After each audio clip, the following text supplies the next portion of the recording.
Nós não podemos ficar apenas, mesmo sendo prevenientes, nós não podemos apenas ser prevenientes para a resolução de problemas. Nós precisamos também antecipar-nos como igreja para entendermos como que Deus quer que cumpramos a missão. Então, em primeiro lugar, você precisa entender que uma visão tem a capacidade de facilitar o processo final de decisões.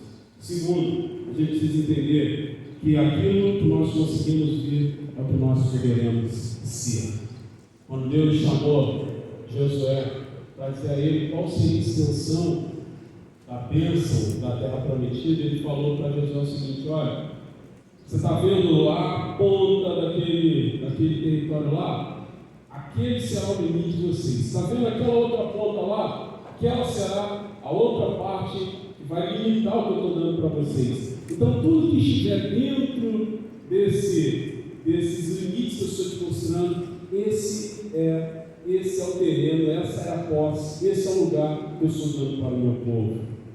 Então, está claro para mim que até onde nós pudermos enxergar, a visão é parte da visão que Deus quer nos dar para que a missão seja cumprida. É onde vai se desenvolver a nossa capacidade de ir, de avançar. Se Deus está me falando que o limite da missão que Ele tem me dado é lá naquele determinado lugar, eu vou entender então que a visão que Ele está me dando para cumprir essa missão é de me esforçar para ir até lá. Se Deus me coloca numa plataforma mais alta, e essa plataforma mais alta é símbolo da nossa contrição, da nossa vida de santidade, da busca para que Deus fale conosco. Se Ele nos coloca nessa plataforma mais alta e diz: olha, você está vendo lá embaixo, é até lá que eu tenho como missão para você. Eu vou entender que a visão então que Deus está me dando é de me esforçar, é de fazer o que eu tiver que fazer para chegar até aquele limite. Agora, se eu não consigo ter essa visão clara, qualquer coisa que eu tiver que fazer, eu vou fazendo sem qualquer comprometimento com essa missão. E lamentavelmente é isso que muitas vezes nós vemos na caminhada da igreja. Da igreja a nível nacional, da igreja a nível local, em regiões, muitas vezes, lamentavelmente, é isso que a gente está vendo. Nós sabemos o que devemos fazer a nível de objetivo final, mas nós não sabemos como nos comportar no dia a dia, porque no dia a dia só prevalece fazendo a coisa correta quem consegue ver e ser influenciado da forma correta. Uma outra coisa, talvez, que surge como questionamento é o seguinte: calma aí, o bispo está falando que eu posso ser aquilo que eu consegui ver, mas eu preciso então ver as coisas corretas. Mas aí vem a terceira coisa que eu quero te falar, e que pode parecer um pouco estranho no primeiro momento, mas calma, eu vou detalhar melhor isso. Você só vai conseguir ver aquilo que você está preparado para ver. Aí agora, pastor Felipe, o pessoal vai falar: agora é fase de caminhão por mim mesmo. Não é, calma aí. Você só consegue ver mesmo aquilo que você se prepara para ver. Porque se na verdade anterior eu afirmei que nós conseguimos ser aquilo que nós vemos, e isso está provado na Bíblia e por instituições sérias que fizeram pesquisas sobre o comportamento humano, eu agora digo que você só consegue ver o que você está preparado para ver. Então aqui entra a prática da coisa. A gente sai um pouco desse campo teórico para entrar na prática da coisa. Existem pessoas que foram chamadas por Deus para cumprir missões dele, mas que vão criando mundos paralelos em uma visão que ainda não estão preparados para ver. Vou te dar um exemplo clássico disso, que é o exemplo de Jó. Eu, quando falo de Jó, às vezes eu acabo criando algumas antipatias, né, sobre o que eu falo de Jó. Porque nem todo mundo concorda com o que eu falo sobre Jó. Mas a verdade é que me incomoda um pouco quando eu vejo as pessoas falando que Jó é um exemplo, foi um exemplo de paciência, por exemplo, tomando como referência aqui.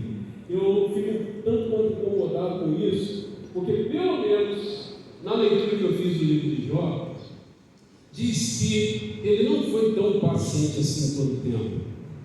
Eu fico um pouco incomodado quando eu vejo pessoas falando que Jó acaba se tornando para nós uma referência de uma vida ilibada em Deus, quando eu leio na Bíblia, no próprio livro de Jó, a conversa que Deus e o diabo tiveram antes da catástrofe na vida de Jó acontecer.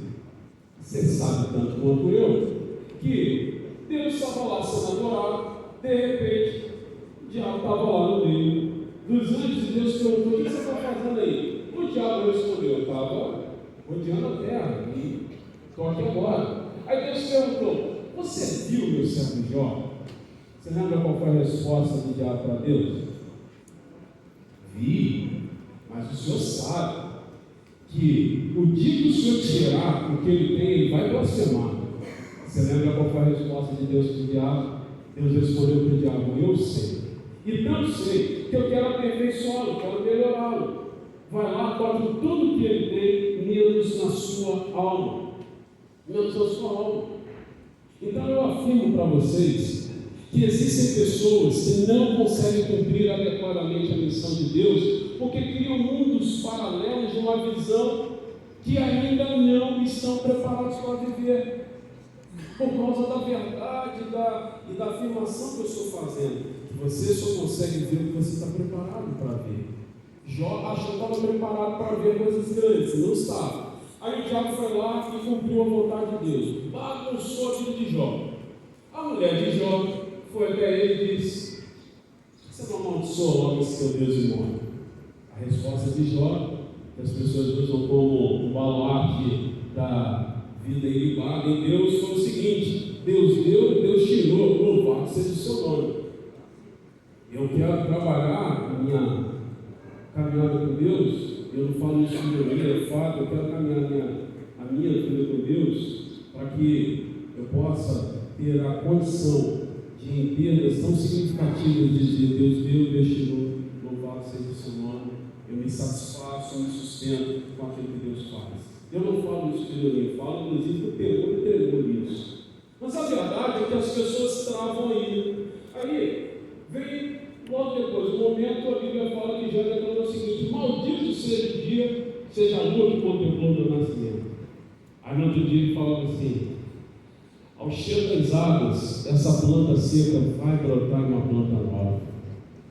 Ninguém vai dizer aleluia por isso? A declaração está abençoada já. Aí depois ele falou assim: maldito seja o sol que contemplou no nascimento. Logo aquela bicuda longe no balde. Aí no outro dia, Jó se levantava, no outro dia, claro, né?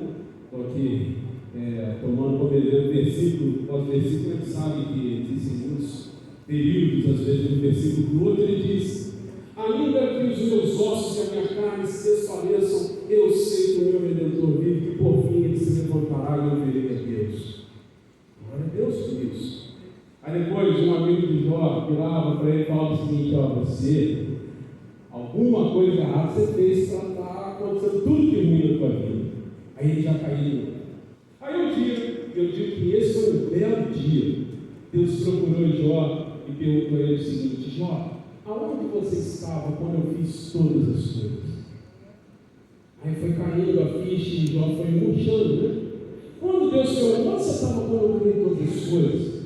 Quando você estava ali do meu lado, me orientando e me ajudando com criatividade, quando eu fiz todas as coisas? E Jó, então, caindo a ficha, ele disse: Senhor, bem sei que tudo podes, e nenhum dos teus planos pode ser frustrado. Eu reconheço que eu te conhecia só de quê? Só de quê? De ouvir falar, agora que os meus olhos te veem. Aí, quando ele fez essa declaração, ele adicionou mais uma coisa que eu acho extraordinária. Jó falou o seguinte: Deus, tem mais uma coisa. Eu falei de coisas maravilhosas demais para mim. Ou seja, eu não estava preparado para a visão que eu achava que eu estava. Para a missão que eu achava que eu estava. E por isso a minha visão ministerial foi toda torta, foi toda bagunçada. Jó pensava que estava preparado para um nível de maturidade que ele ainda não estava preparado. Você não precisa concordar comigo, mas olha o que o texto bíblico fala. A Bíblia fala que ele declarou: eu falei de coisas maravilhosas demais para mim. Eu fui marrento demais. Eu quis aparentar